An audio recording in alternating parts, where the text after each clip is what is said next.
তাদেরকে জিজ্ঞেস করা হয়েছে কলমা পড়তে পারে? যে মহিলা বলছেন যে না আমার স্বামী কলমা পড়তে পারে না, কাউকে জিজ্ঞেস করা হয়েছে? মোদির লোক যখন বলছে মোদির লোক গুলি করেছে, তারপর তখন তারা বলছে তুমি ওকে মারছো কেন? বলছে মোদিকে গিয়ে বল। করে সেটা দেখা হয়েছে যে হিন্দু না মুসলিম। পাকিস্তানে ঢুকে তুমি জঙ্গি সংগঠনকে শেষ করো। কোন জঙ্গি সংগঠনের নাম থাকবে না পাকিস্তানে, ভারতে এবং বাংলাদেশে। দেশের সঙ্গে যারা গদ্দার করবে, দেশের মানুষ তাদের সঙ্গে গদ্দারি করবে। পরিষ্কার কথা একদম।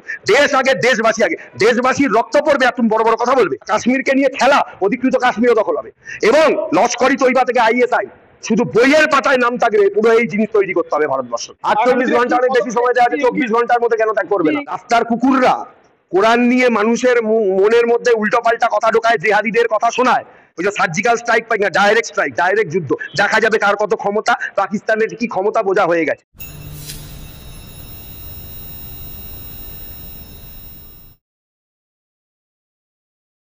কাশ্মীরের পেহেলগাঁওতে জঙ্গি হামলা, নিহত 27 থেকে 28 জন পর্যটক। হিন্দু চিহ্নিত করে নিশ্চিত হয়ে তারপরেই গুলি, এমনটাই বলছে প্রত্যক্ষদর্শী এবং মৃতের পরিবার। হ্যাঁ সত্যি তো। তাদেরকে জিজ্ঞেস করা হয়েছে কলমা পড়তে পারে? যে মহিলা বলছেন যে না আমার স্বামী কলমা পড়তে পারে না, কাউকে জিজ্ঞেস করা হয়েছে? মোদির লোক যখন বলছে মোদির লোক গুলি করেছে, তারপর তখন তারা বলছে তুমি ওকে মারছো কেন? বলছে মোদিকে গিয়ে বল। উলঙ্গ করে সেটা দেখা হয়েছে যে হিন্দু না মুসলিম। ঠিক আছে, আমি তো বলবো রাস্তার কুকুররাও এর থেকে ভদ্র হয়। যারা করেছে তারা রাস্তার কুকুরের থেকেও অধম, এবং তাদেরকে যারা সাপোর্ট করেছে তাদের একটাই স্থান হওয়া উচিত, সেটা হচ্ছে যে সেনাবাহিনীর গুলিতে তাদের মৃত্যু। এছাড়া যারা তাদের সাপোর্ট করেছে তাদেরও আমি মৃত্যু কামনা করি, আর যারা এই ঘটনা ঘটিয়েছে তাদেরও আমি মৃত্যুই কামনা করি। কখনো মানুষের মৃত্যু কামনা করতে নেই, কিন্তু এখানে মৃত্যু কামনা। আমাদের লোককে তোমরা মেরেছো, আমার দেশের লোককে মেরেছো। আমরা এখনো, দেখুন আমি একটা কথা বলি, আমরা এখনো কিন্তু সেই ধর্মে বিশ্বাসী, প্রতিটা ধর্মে বিশ্বাসী, কিন্তু পার্টিকুলার আপনি যেটা বলতে চাইছেন, আমি আপনার সঙ্গে একমত যে এটা কেন ঘটনা হয়েছে। একজন বাঁচাতে গিয়ে একজন মুসলিমও মারা গেছেন, এটা সত্যি ঘটনা। কিন্তু যে ঘটনাটা উঠে আসছে অত্যন্ত আশঙ্কাজনক, যে হিন্দু মুসলিমের মধ্যে, তার মানে এই যে দাঙ্গা, এই যে জিগির, এইটা কাশ্মীরে লাগিয়ে রাখা হোক, এটা কাশ্মীরে তৈরি করে রাখা হোক। তাতে কি হবে? কাশ্মীরে পর্যটন নষ্ট হবে এবং হিন্দুদের প্রতি এই যে বিদ্বেষ, কোথায় লেখা আছে? কোরআনের কোন কোন হাদিসে লেখা আছে? আমি এখানে অনেক হুজুর খেজুর অনেকে রয়েছেন, বাংলাদেশে অনেক হুজুর রয়েছেন, বলুন তো কোরআনের কোন হাদিসে লেখা আছে হিন্দুদের প্রতি বিদ্বেষ করতে হবে, হিন্দুদের প্রতি জেহাদ করতে হবে? কোন হাদিসে লেখা আছে? কোন ইমাম আমাকে দয়া করে এই প্রশ্নের উত্তরটা দেবেন কি? অনেকে তো এখানে ইমাম রয়েছেন বা ওই তহা সিদ্দিকি থেকে শুরু করে অনেকে বড় বড় ডায়লগ মারেন। আমি তাদের কাছে এই উত্তরটা জানতে চাইছি যে এই বিদ্বেষ কোথায় লেখা আছে? এই বিদ্বেষটার জন্যই আজকে যারা মুসলিম কমিউনিটির লোকজন, যারা আমাদের খুব পরিচিত, আমাদের খুব পাশে, আজকে তাদেরকে মানুষ ভুল বুঝছে। বারুইপুর থেকে একটা ছেলে, সে ফেসবুকে লিখেছে, সে খুব ফেমাস, সেখানে লিখেছে, আবু হেনা, সে লিখেছে, তাকে অনেকে বলছে অনেক কিছু। আমি খুব খারাপ লাগছে আমার কথাটা শুনে। কেন? সে কি করেছে? সে তো একজন ভালো লাইয়া, এবং সে তো ব্লগ করে এবং তাকে বহু মানুষ চেনে। সে জুনিয়রদের জন্য অনেক খাটাখাটনি করে এবং তাদেরকে বিভিন্ন রকম কোথায় কি রিক্রুটমেন্ট হচ্ছে এই ব্যাপারগুলো লিগ্যাল লয়ের ওপরে, এবং বিভিন্ন সেমিনারের আয়োজন, এমনকি সে আমারও একটা ইন্টারভিউ করেছিল তার চ্যানেলে। আমি বলবো এদের ওপরে কেন আপনারা তার এই জিনিসটা ঠেলে দিচ্ছেন? কিছু মিডিয়া তারা বলছে যাদের দেশে পছন্দ নয় দেশ থেকে বেরিয়ে যান। হয়তো ব্যাপারটা খুব সঙ্গীন, কিন্তু আপনারা মিডিয়া মেন স্ট্রিমে থেকে কেন এই ধরনের কথাবার্তা বলবেন? এ তো মানুষকে উস্কানি দেওয়া। আমরা তো, ভারতের সংবিধান তো আপনাকে এই কথা বলতে শেখায়নি। যারা করেছে আপনাদেরকে এটা ভাবতে হবে যে আমার দেশের লোক যদি তাদের ইনভলভ থাকে, তাদেরকে সেনাবাহিনী খুঁজে বার করে তাদের ঠিকানা হবে মৃত্যু।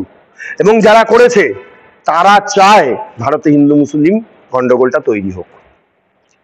তারা মীমাংসিতভাবে তারা পাকিস্তানের লোক। কারণ আপনারা জানেন লস্কর তৈবার একটা সংগঠন, তারা এটা স্বীকার করেছে। আমি বলবো ভারতবর্ষের মানুষকে এই যে নির্বিচারে গুলি খেতে হচ্ছে, এখানে কোনো রাজনীতি নেই। কংগ্রেসও ফেলিওর। 99 সালে কার্গিল ঘটনা কার আমলে?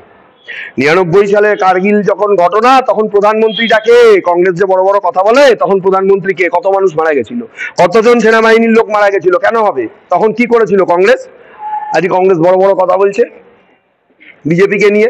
ইন্টেলিজেন্স ফেলিওর বিজেপির রয়েছে, এটা 100% না হলেও অন্তত 50% রয়েছে।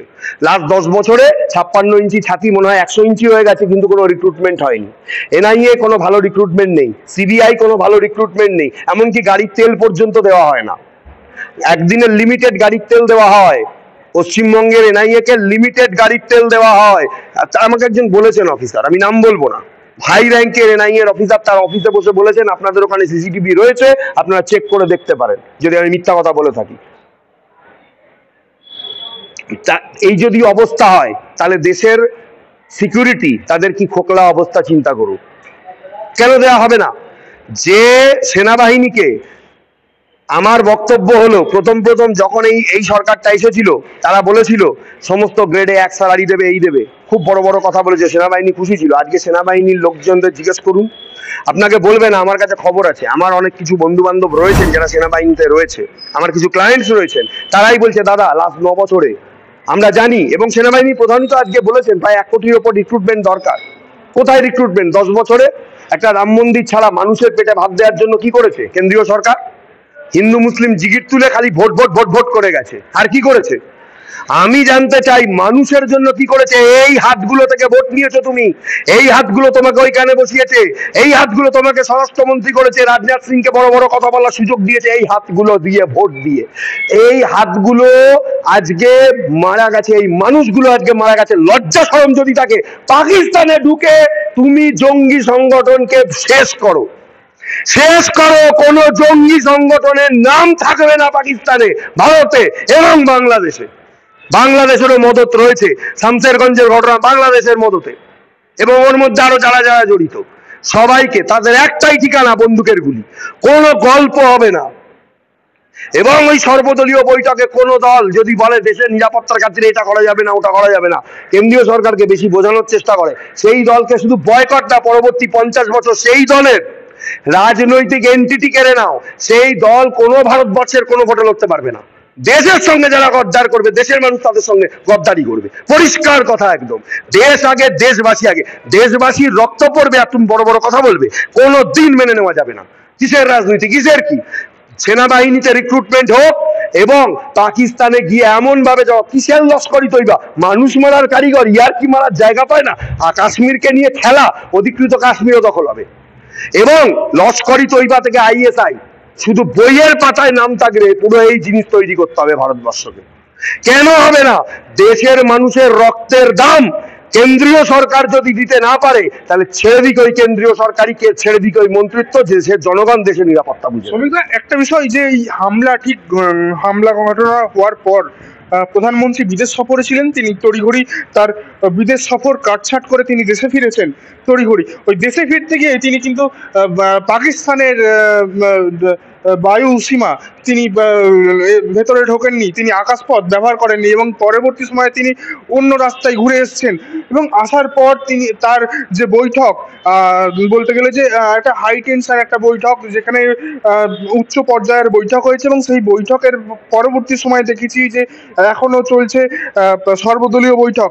তার এর মাঝেই কিন্তু সিন্ধু যে জল চুক্তি, সেই চুক্তি থেকে ইতিমধ্যেই চুক্তি রদ করা হয়েছে, এবং জল সরবরাহ বন্ধ করে দেওয়া হয়েছে পাকিস্তানের জন্য। এবং পাশাপাশি তিনি এটাও বলেছেন যে ভারত সরকারের তরফ থেকে যে ভারতে থাকা যে পাকিস্তানের যে দূতাবাস, তাদের যেন 48 ঘন্টার মধ্যে দেশ ত্যাগ করে, ভারত ত্যাগ করে বেরিয়ে চলে যায়। এবং পরবর্তী সময়ে মিষ্টি খাওয়া এবং কেক বিতরণ, এই যে আনন্দের ছবি কেন দেখা যাচ্ছে, এবং পরবর্তী এই যে প্রধানমন্ত্রী যে একের পর এক পদক্ষেপ, আগামী দিনে কি প্ল্যান অফ অ্যাকশন হতে পারে, কি বলবো? না, প্রধানমন্ত্রী প্ল্যান অফ অ্যাকশন আমি জানি না, আমি প্রধানমন্ত্রী দপ্তরের কোনো লোক নই, আমি বিজেপিরও কোনো লোক নেই। যে দল প্রধানমন্ত্রীকে প্রধানমন্ত্রী বানিয়েছে, আমি বিজেপির রাজনীতির বিরোধিতা করি, কিন্তু আমি বিরোধী দলনেতার একটা কথাকে সমর্থন করি। আমার দেশের লোক 26 জন মারা গেছে, উনি বলেছেন 260, আমি বলবো 2,60,000 জঙ্গির দেহ, একদম নিথর দেহ চাই 30 তারিখের মধ্যে। আমার বিরুদ্ধে যে যা বলার, যে যা করার করে নিক। দেশের মানুষের রক্তের দাম দেশের সেনাবাহিনী এবং দেশের নিরাপত্তা যারা যারা রয়েছেন তাদেরকে দিতে হবে। আর কেন্দ্রীয় সরকার তারা রিক্রুটমেন্ট কেন করবে না? নাটক, গল্প, কাহানি আর কতদিন চলবে? ইমিডিয়েট রিক্রুটমেন্ট করে ইমিডিয়েট দেশের সুরক্ষাকে একদম নিশ্ছিদ্র করতে হবে। 370 উঠেছে, খুব ভালো কাজ হচ্ছে। কাশ্মীরিরা 370 ওঠার পর কাশ্মীরের সাধারণ মানুষ অনেক অনেক উপকৃত হয়েছে। যারা বলছে 370 জোর করে ওঠানো হয়েছে, তারা বলবো যে তারাও দেশদ্রোহী, তারাও দেশদ্রোহী। 48 ঘন্টার মধ্যে পাকিস্তানবাসীরা বা পাকিস্তানিরা ভারত ত্যাগ করতে বলা হয়েছে ভারত সরকারের তরফ থেকে। 48 ঘন্টা অনেক বেশি সময় দেওয়া আছে, 24 ঘন্টার মধ্যে কেন ত্যাগ করবে না? এইসব পাকিস্তানি গুলো এই দেশে থাকবে আর এখানকার গোপন খবর ওখানে পাঠাবে। পরিষ্কার কথা, ত্যাগ করতে বলেছে ভারত সরকার, অনেক ভালো কথা বলেছে। এরপরে বেশিক্ষণ থাকলে ওদেরকে গ্রেপ্তার করা হবে, বাকি আরো কিছু করা হওয়া উচিত বলে আমি মনে করি। কেন আমার দেশের দিকে এত ক্ষমতা পায় কোথার থেকে? ভারতে থাকার বক্তব্য হচ্ছে তোরা নিজের দেশে যা পারবি কর। ভারতে থাকা পাকিস্তানি দূতাবাসের কর্মীরা কি জন্য এটা উদযাপন করছে? ওইটাই তো ওরা চায় ভারতকে সেলিব্রেশন, ওটা সেলিব্রেশন। ভারতের হিন্দুদেরকে তারা মেরেছে, এটাই তাদের আনন্দের বিষয়। যে সমস্ত রাস্তার কুকুররা কোরআন নিয়ে মানুষের মনের মধ্যে উল্টোপাল্টা কথা ঢোকায়, জেহাদিদের কথা শোনায়, তাদেরকে একদম সেনাবাহিনীর গুলি উড়িয়ে দেওয়া উচিত। তাদের জীবন বলে কিছু থাকবে না। কেন? আমার দেশের কোনো মায়ের যেন কোল খালি না হয়, আমার দেশের কোনো লোকের গায়ে যেন একটাও পাকিস্তানের কোনো জঙ্গি, কিসের জঙ্গি, মানুষ মারার জঙ্গি ইসরায়েল যদি পারে, ভারতবর্ষ কেন পারবে না? বিরোধী দলনেতা বলেছেন, আমি তার রাজনীতিকে সমর্থন না করে বলবো তিনি সঠিক কথাই বলেছেন। দরকার হলে হ্যাঁ, গাজায় আজকে হচ্ছে, বাচ্চারা খেতে পাচ্ছে না, কিন্তু যেভাবে জঙ্গি সংগঠন গাজাতে বেড়ে গেছিল, তাতে দরকার ছিল পাকিস্তানের ওই সেম ট্রিটমেন্ট দরকার। যেমন আমেরিকা ট্রিটমেন্টটা করে দিয়েছিল লাদেনকে, যেদিন ওখান থেকে ধরে নিয়ে এসেছিল, কিছুই করতে পারেনি, লাদেনকে কিছু করতে পারেনি। এবং আমেরিকা যখন ট্রিটমেন্টটা করে দিয়েছিল আফগানিস্তানের সঙ্গে, তালিবানরা কিছু করতে পারেনি। এখন কিন্তু তালিবানরা বেশ কিছুদিন করেছিল গন্ডগোল, এখন অনেকটা শান্ত হয়ে গেছে। এবং এখন আপনাকে এটাও বলে দিই, যে তালিবানিদের সাপোর্ট পাকিস্তান পাবে বলেছিল, সেই তালিবানরা কিন্তু ভারতকে সাপোর্ট করেছে। তারা বলছে আমরা পাকিস্তানের সঙ্গে নেই। আরে জঙ্গিকে কে সাপোর্ট করবে? পাকিস্তানকে হাতে মারো, জঙ্গি মারো, দরকার হলে দেশের সবাইকে মেরে দাও। আমি এইসব জায়গায় কোনো রেয়াত নেই, কোনো খেলা হবে না। আরো দুটো বিষয় আমি তোমাকে বলবো, এরা একদম এইটা পাবলিসিটি করো। কোনো পাকিস্তানের সঙ্গে ফুটবল, ক্রিকেট, ওই জ্যাভলিন থ্রো, কোনো গ্রুপে ভারতের সঙ্গে কোনো খেলা কোনো জায়গায় হবে না, যতদিন না পর্যন্ত জঙ্গি শব্দটা পাকিস্তান থেকে নির্মূল হবে। এবং ভারতের ফ্যান্টাসি লিগগুলোতে অনলাইন যেগুলো চলে, আইপিএল যেখানে খেলা হয়, অনলাইন ফ্যান্টাসি লিগ, কোনো পাকিস্তানের মাটিতে ঘটা কোনো খেলাকে প্রমোট করা যাবে না। আজকের ডেটেও সেটা প্রমোট হচ্ছে।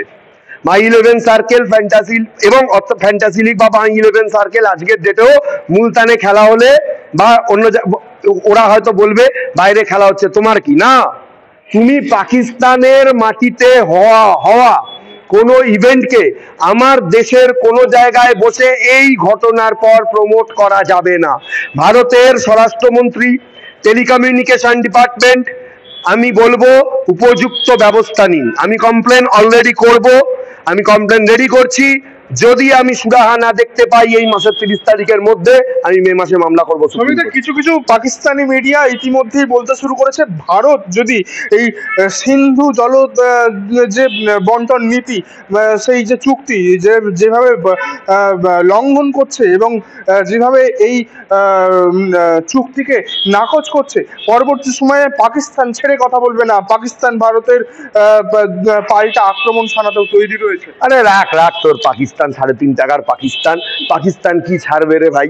ওসব কথা পাকিস্তান, তুই আগে নিজে খাবি কি সেইটা চিন্তা কর, তারপরে তুই কি করবি, ছাড়বি কি ধরবি।